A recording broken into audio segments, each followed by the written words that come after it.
नमस्कार दोस्तों, Naresh art gallery हमारे YouTube चैनल में आपका हार्दिक स्वागत है। मैं नरेश भगत। आज के एपिसोड में हम यहाँ पर राष्ट्रगीत लिखने वाले हैं, जो कि ये राष्ट्रगीत है।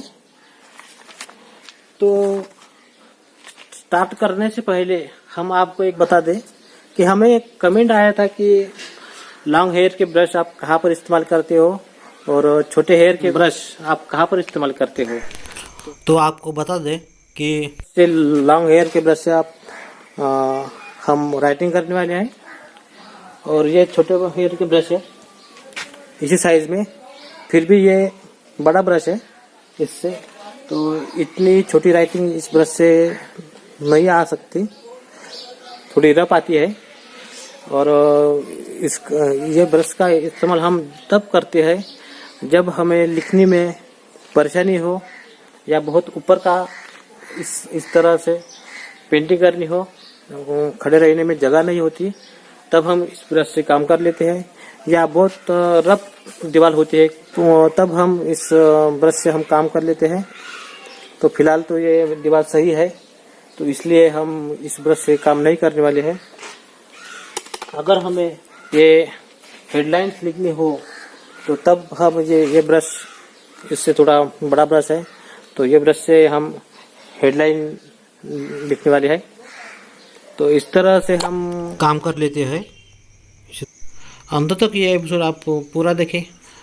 पसंद आए तो लाइक और शेयर करें। अगर आप हमारे चैनल पर नए हो और अभी तक आपने हमारे चैनल को सब्सक्राइब नहीं किया है तो सब्सक्राइब ज़रूर करें, साथ ही बेल आइकन को प्रेस करें। और आगे हम बताने वाले हैं कि इस तरह लेटर सेंटर में किस तरह से बिठाना चाहिए, तो ये बताने वाले हैं।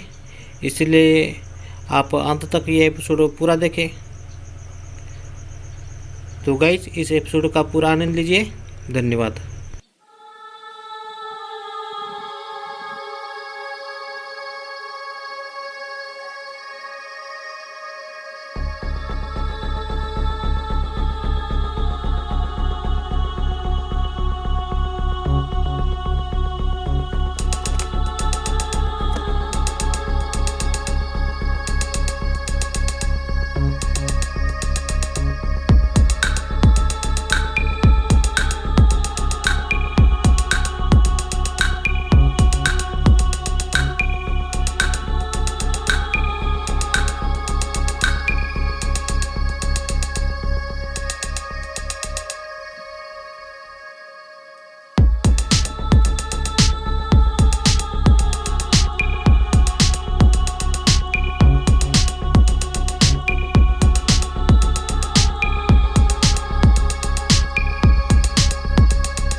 सो गाइस यहाँ पर राष्ट्रगीत है लिखा हुआ, लेकिन ये पूरी राइटिंग सेंटर में नहीं है। ये एक साइड, ये जो राइटिंग है इससे ये एक साइड गई हुई है। तो हमने पूरी राइटिंग को सेंटर में बिठाया है। तो हमने किस तरह से बिठाया है तो आपको बता दें कि हाँ, यहाँ पर लाइनें हैं। तो हमने सब लाइन का हमने पहले से ही सेंटर निकाल के रखा है। जैसे कि ये इस तरह से यहाँ पर ये लाइन का यहाँ पर सेंटर आया, ये लाइन का यहाँ पर सेंटर आया, और ये लाइन का यहाँ पर सेंटर आया ऐसे, और ये पूरी लाइन का यहाँ पर सेंटर आया। तो इस तरह से सभी लाइन का हमने सेंटर करके इस तरह से, तो उसी तरह से हमने इस बोर्ड पर भी हमने सेंटर निकाल के रखा है पहले से ही। तो यहाँ पर हमने इस तरह से लाइन मार रखी है पहले से ही। तो हमें इस तरह से अंदाज़ा लगाना है कि पूरी राइटिंग का अंदाज़ा नहीं लगाना है, तो हमें आधे ही लाइन का अंदाज़ा लगाना है कि आधी लाइन हमें कहाँ से शुरू करनी है और सेंटर तक आधी लाइन आनी ही चाहिए।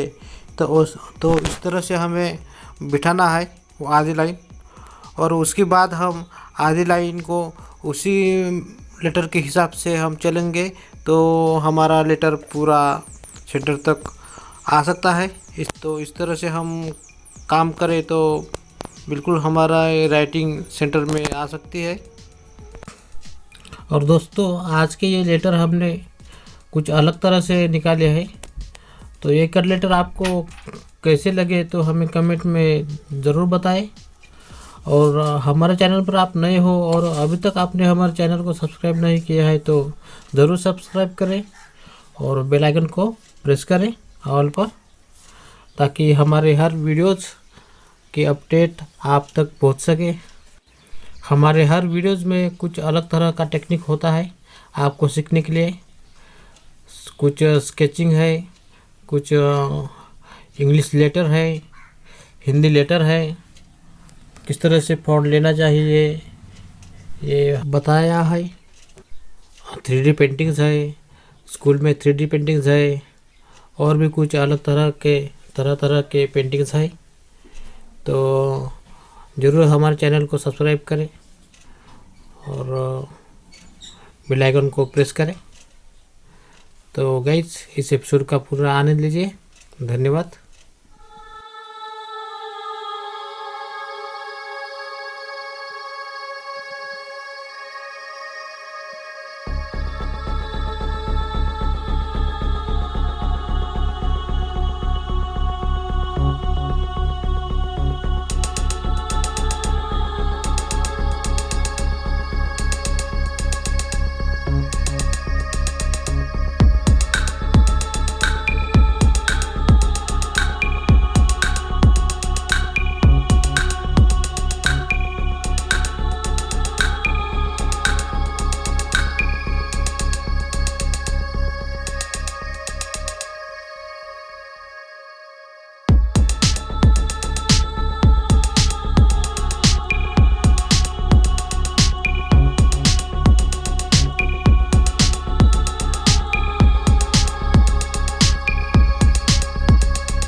दोस्तों अब हमें यहाँ पर हेडलाइंस लिखनी है जो कि राष्ट्रगीत, तो इसलिए हमने ये बैनर ब्रश का इस्तेमाल किया है। और बैनर ब्रश का इसलिए इस्तेमाल किया है हमने कि ये वाटर बेस कलर है, और वाटर बेस कलर में तो हमारे सॉफ्ट ब्रश नहीं चल सकते, इसलिए हमने ये बैनर ब्रश का इस्तेमाल किया है, जो कि उसके बाल हार्ड होते हैं और राइटिंग करने में आसानी होती है उससे। और ये ब्रश से हम सिर्फ दीवार पर ही काम कर सकते हैं, और साइन बोर्ड पर इस ब्रश और पेंट का इस्तेमाल नहीं कर सकते हैं। और आशा करता हूँ कि आपको ये एपिसोड ज़रूर पसंद आया होगा। अगर पसंद आए तो लाइक और शेयर करना बिल्कुल ना भूलें। और अभी तक आपने हमारे चैनल को सब्सक्राइब नहीं किया है तो सब्सक्राइब ज़रूर करें, साथ ही बेल आइकन को प्रेस करें ऑल पर। इसी तरह हमारे चैनल पर बहुत से वीडियोज़ है, बोल्ड लेटर वाले, कट लेटर वाले, इंग्लिश राइटिंग के, इसी तरह से बहुत से वीडियोज़ है। 3D पेंटिंग के है, स्कूल पेंटिंग के है, अलग अलग तरह के 3D पेंटिंग है। तो आप ज़रूर हमारे चैनल पर जाकर देखिएगा, बहुत ही इंटरेस्टिंग है और बहुत नॉलेज देने वाला है। और आप देखोगे हमारे वीडियोस तो आपको ज़रूर फ़ायदा ज़रूर होगा। तो फ्रेंड्स, इस एपिसोड को देखने के लिए आपका बहुत बहुत धन्यवाद।